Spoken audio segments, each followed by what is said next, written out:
Bonjour, chers étudiants. C'est toujours un plaisir de vous rencontrer, de partager avec vous le peu de savoir que j'ai en logistique, plus particulièrement en gestion de stock. Donc, nous avons déjà parlé de la planification des approvisionnements, de la quantité et la période économique à commander, du classement de stock. Et enfin, nous allons aborder aujourd'hui les techniques d'inventaire, c'est-à-dire la valorisation de stock. Maintenant, qu'est-ce que l'inventaire? L'inventaire, c'est un contrôle des entrées et sorties de stock. Celui qui le fait, on l'appelle l'inventoriste. Il existe plusieurs types d'inventaire. Nous avons l'inventaire permanent, c'est un contrôle après chaque entrée. Il y a l'inventaire intermittent, c'est un contrôle qui se fait en fin d'exercice. Et il y a l'inventaire tournant qui se fait à partir qui se fait par catégorie de produits et par période. Exemple, je dis pour les produits cosmétiques, c'est tous les 15 jours. Pour les produits de la charcuterie, c'est chaque semaine. Pour les produits vaisselle, c'est chaque mois. Donc ça, on appelle ça inventaire tournant. Je veux préciser parce que c'est un inventaire qu'on ne parle pas souvent. Le plus, on parle que des deux types d'inventaire, à savoir l'inventaire permanent et l'inventaire intermittent.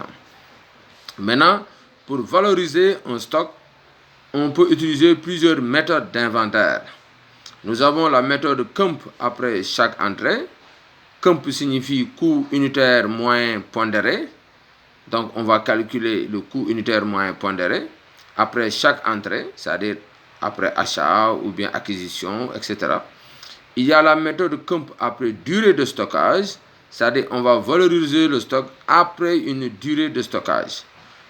Et nous avons la méthode FIFO ou PEPS. FIFO signifie first in, first out. PEPS, c'est première entrée, première sortie. Nous avons la méthode LIFO, n'est-ce pas? The last in the first out. Ou DEPS, dernière entrée, première sortie. Donc, et nous avons la dernière méthode, c'est la méthode FIFO. First expired, first out. Première expirée, première sortie. Donc, c'est la méthode qu'on utilise souvent pour les produits périssables et souvent pour les produits pharmaceutiques. Donc, ce qu'il faut comprendre, c'est quoi? C'est-à-dire, quand vous valorisez votre stock, ça dépend maintenant du type de produit que vous avez. Ça dépend du type de produit et de la politique de gestion de stock que vous voulez mener. Donc, c'est ça qui va définir votre système de valorisation de stock. Maintenant, pour bien valoriser votre stock, il faut élaborer ce qu'on appelle une fiche de stock. Et au niveau de cette fiche de stock, vous devez mettre des informations suivantes, c'est-à-dire la date, le code des produits, parce que je dis souvent, si vous voulez faire une bonne gestion de stock, il faut codifier tous les produits. Il faut mettre le libellé. Le libellé, c'est quoi? Soit vous avez fait un achat, vous avez fait une sortie, ou bien etc.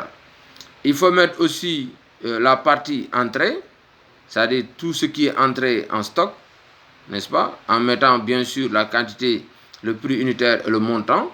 Il faut mettre une rubrique sortie, tout ce qui est sorti de l'entrepôt, en mettant toujours aussi la quantité, le prix unitaire et le montant. Et enfin, il faut mettre la rubrique stock final. Parce qu'après une sortie ou bien une entrée, il y a ce qu'on appelle le stock final, qu'il faut créer aussi une rubrique en mettant bien sûr la quantité, le prix unitaire et le montant. Donc, après avoir élaboré cette fiche de stock, vous allez définir quel est, n'est-ce pas, le type d'inventaire que vous voulez faire. Est-ce que vous voulez faire un CUMP après chaque entrée? Parce que le CUMP après chaque entrée est égal au montant du stock initial plus le montant entrée divisé par la quantité du stock initial plus la quantité entrée.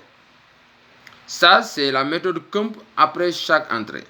La méthode CUMP après durée de stockage, c'est égal au montant du stock initial plus la somme des montants entrés divisé par la quantité du stock initial plus la somme des quantités entrées. Donc ça, c'est le CUMP après durée de stockage. Et enfin, nous avons les méthodes FIFO, première entrée, première sortie. On va écouler d'abord les produits qui étaient là avant avant de prendre les produits qui viennent d'arriver. Donc ça, c'est la méthode FIFO. La méthode LIFO, c'est quoi?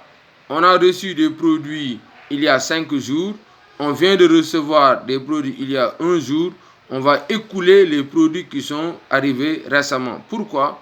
Parce que ces produits ont sûrement une date de péremption plus proche. Exemple, j'ai acheté des médicaments qui ont une date de péremption en décembre 2021.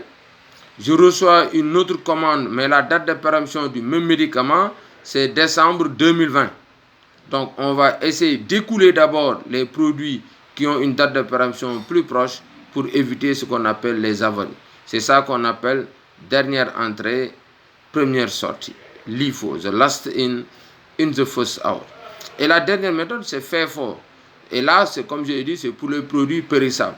Parce que vous savez qu'en gestion de stock, il y a 2 types de produits. Il y a ce qu'on appelle le produit DLC, date limite de consommation. C'est les produits qui ont une date de péremption. Il y a ce qu'on appelle le produit DLUO, date limite d'utilisation optimale. C'est des produits, quand on les conserve en stockage, ça ne diminue pas la valeur, mais plutôt même ça augmente la valeur du stock. Donc ça, on les appelle les DLUO. Mais par contre, si vous prenez les produits alimentaires, les produits pharmaceutiques, c'est des produits périssables qui ont une date limite de consommation. Donc, c'est pour cela que maintenant, les techniques d'inventaire vont dépendre de la nature et du type de produit qu'on a. Donc, avec cette fiche de stock, vous pouvez faire l'inventaire et ça vous permet de faciliter la valorisation de stock. Je tiens à préciser que vous pouvez avoir une fiche de stock horizontale comme vous pouvez avoir une fiche de stock verticale. Mais la fiche de stock verticale, c'est lorsque vous avez plusieurs types de produits. Et si vous voulez les faire pour chaque produit, un inventaire horizontal, ça risque de prendre de l'espace. Mais ce qui est beaucoup plus recommandé, c'est faire un étalement de stock en mettant toutes les informations nécessaires. Ça va vous permettre de savoir qu'est-ce qui est entré, qu'est-ce qui est sorti et qu'est-ce qu'on a comme stock final. Et ça vous permet de suivre votre stock au lieu d'avoir ce qu'on appelle des surprises. Parce que j'ai l'habitude de le dire, aucun logiciel au monde ne va vous dire que tel produit est avarié ou bien tel produit a été volé. Donc pour faire de l'inventaire, il faut faire un inventaire physique, c'est-à-dire descendre sur le terrain, faire le décompte physique des produits, ça vous permettra d'éviter des erreurs. Parce qu'il y a l'inventaire théorique, c'est lorsque vous restez dans votre bureau, devant votre machine, vous dites qu'on a reçu 100 produits, on a vendu 50, il reste 50. Peut-être les 50 que vous croyez, il y en a 25 qui ont été volés, ou bien il y en a 10 qui sont avariés. Ça, la machine ne pourra pas vous dire ça. Donc le mieux, c'est de descendre sur le terrain et de faire ce qu'on appelle un inventaire physique. Voilà, je suis au terme de ce module qui est très très intéressant. Et je vous dis que la plupart des recrutements en logistique, c'est les postes de gestionnaire de stock. Donc c'est un module qui est extrêmement intéressant et je vous conseille vraiment de suivre les cours normalement. Maintenant, si vous avez des questions, vous allez regrouper toutes les questions et vous pouvez les poser. Je vais essayer de répondre. Et si je n'ai pas les réponses, on va ensemble chercher les réponses. Je vous remercie de votre aimable attention.